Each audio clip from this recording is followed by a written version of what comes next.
Welcome back. This time we're talking about The Gunslinger, the first novel in Stephen King's epic Dark Tower series. Now, this is the first time I've ever reviewed a book on my channel, but with the Dark Tower film adaptation arriving tomorrow, as I film this, I really wanted to go back and reread the first book in the series, at least the first book.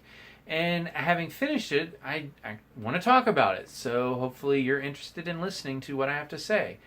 I will say that I'm going to keep this video spoiler free. I will have a review of the film adaptation up as soon as I get the chance to go see it, and I will most likely have a spoiler review of that film where I'll go into more detail about events in the books and probably even the later books.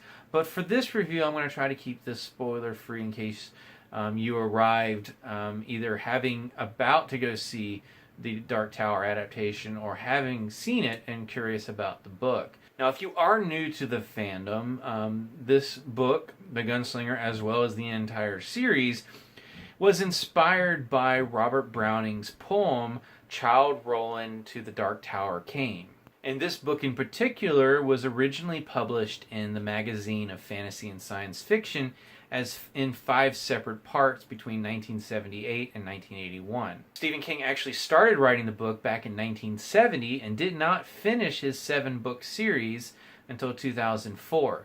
He later added an 8th book in 2012. Now, I will say I'm a big fan of the Dark Tower series. I started reading them in the late 90s. There were 4 books out at that time and had to wait nearly 10 years for the next 3. The Gunslinger itself is the shortest of the 7 books, and I think most fans, no matter how rabid they are about the series, will admit that The Gunslinger is not Stephen King's best book. And a lot of people will say, and with some accuracy, that The Gunslinger is the book that you have to read to get to the better ones. I don't want to undersell this book. It is a very interesting story, and I think does a really good job of sort of setting the foundation for the weirdness to come. Because Stephen King obviously is known for his unusual stories, but The Gunslinger, as well as the rest of the Dark Tower books, are pretty much the closest you're going to get to the unfiltered Stephen King. It's a just wonderful, weird mix of genres, including Western, science fiction, fantasy, and horror, and begins with one of the most iconic first lines of any novel that I've ever read. The man in black fled across the desert, and the gunslinger followed. And thus our story begins. And we're introduced to the gunslinger. We actually don't learn his name until much later in the book. And in fact, with few exceptions, it's almost never used in the book. And he is nearly mindlessly chasing after the man in black, who has obviously done him wrong, as well as being a source of greater evil in this world. And the world of the gunslinger is somewhat similar to ours, but as they put it, it has moved on. It is a desolate world that is slowly dying and becoming more and more hostile to the few humans remaining. And during his quest to catch up with the man in black, he will come across a sort of traditional Western town.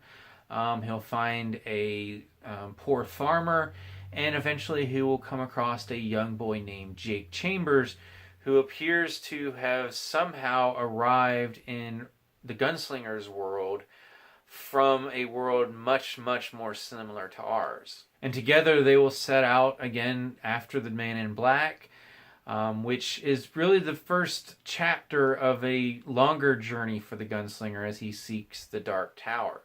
We don't really learn too much about the Dark Tower until the very end of this novel, and we learn much more in subsequent novels. And in a lot of ways, the gunslinger is sort of a prologue to the greater Dark Tower series. As I said, it's not his best work. The gunslinger himself is not terribly likable in this book. He doesn't do a lot of things that you're going to just get behind your hero, and that's one of the reasons why it's an interesting novel, because King does not try to make us love this character. In fact, we end this book in many ways having very little reason to actually root for him. But as we learn more about him in later books, and as his character is softened by the events of this book and in the later books, it makes for a very interesting character.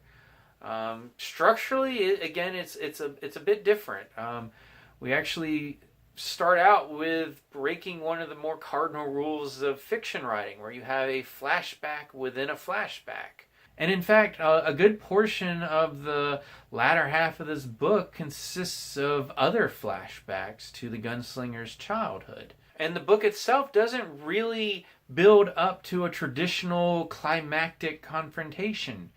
And in fact, goes in a very different way. And really, the odd structure fits this odd world and these odd characters that we're introduced to. I will just say that it's not the best of this series, and I would probably put it probably my least favorite of the 7. I enjoy all 7, but if you're going to rank them, there's always going to be one in last place, and this is it. So if you have never read the books and you do read it and you go, I don't really know if this is going to work for me, definitely keep going at least through the drawing of the 3.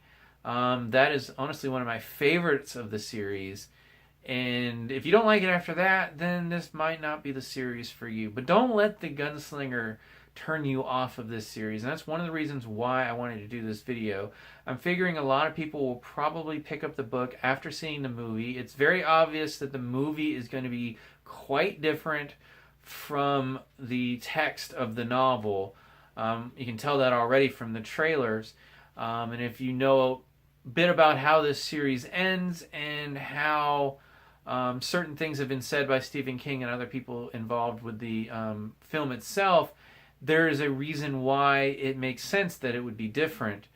I just hope that the movie, different or not, is actually good. I'll know that in about 24 hours. So without venturing into spoiler territory, that's pretty much what I wanted to say about it. It is a book I can definitely recommend, especially as the first book in a wonderful 7-book series.